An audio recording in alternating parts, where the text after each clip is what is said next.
अस्सलाम वालेकुम दोस्तों, मेरी बात को जरा गौर से सुनो। बरेली में जो कुछ हुआ या पूरे मुल्क में जो कुछ हो रहा है वो सिर्फ एक वाकया नहीं है बल्कि एक सबक है जिनसे हमको सीखना चाहिए। हजारों नौजवानों पर FIR हो गई, जेलों में ठूस दिया गया, सैकड़ों नौजवान जख्मी हो गए। ये सब किस लिए? क्या ये सब नबी सल्लल्लाहु अलैहि वसल्लम की मोहब्बत में हुआ है?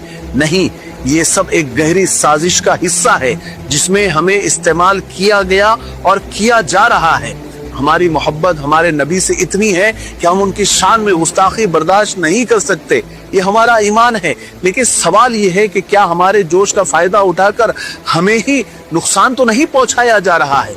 जब एक दो लोगों ने आई लव मोहम्मद का पोस्टर लगाया, उनको गिरफ्तार कर लिया गया, हम सोशल मीडिया पर आए, हमने एहतजाज दर्ज कराया, मुखालिफत की, यहाँ तक तो ठीक था। लेकिन फिर क्या हुआ? फिर हमें और भड़काया गया, हमारे नौजवानों को सड़कों पर लाकर खड़ा किया गया। वो सब कुछ हुआ जो मुखालिफ पार्टी चाहती थी। उन्हें एक इशू मिल गया, एक मौका मिल गया ताकि वो हमें बदनाम कर सके और आने वाले इलेक्शन को जीत सके। ये समझो, ये कोई मजहबी मसला नहीं है, ये एक सियासी चाल है।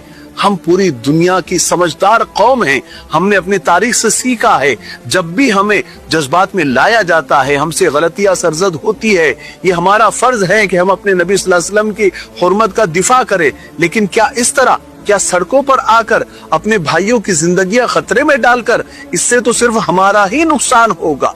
अब ये मसला हिंदू मुस्लिम का रंग इख्तियार कर रहा है या कर चुका है। गोदी मीडिया ने अपना काम शुरू कर दिया है।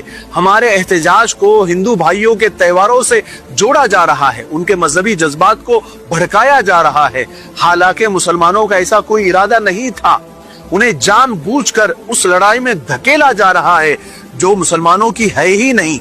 हमें होश से काम लेना है, जज्बाती होकर नहीं। हमारा जोश, हमारी मोहब्बत नबी सल्लल्लाहु अलैहि वसल्लम से बेपनाह है, लेकिन इस जोश को सही रास्ते पर लाने की जरूरत है। ये वक्त नहीं है कि हम सड़कों पर उतरे और खुद को ही कमजोर करें। ये वक्त है कि हम हिकमत से काम ले और अपने हुकूक के लिए कानूनी तरीके से लड़े। आज अगर हम नहीं संभले तो हमारे नौजवान इसी तरह इस्तेमाल होते रहेंगे। हमारे बच्चों की जिंदगियां, उनके मुस्तकबिल, सब कुछ दांव पर लगा दिया जाएगा। क्या हम वाकई यही चाहते हैं?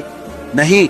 आओ मिलकर इस साजिश को समझे और इसका हिस्सा बनने से बचे और अपने आप को इस आग में जलने से बचाए जिसकी लकड़ी हम खुद बन रहे हैं। हमें याद रखना चाहिए कि हमारी हकीकी ताकत हमारा ईमान है, हमारा इल्म है और हमारे इत्तेहाद है।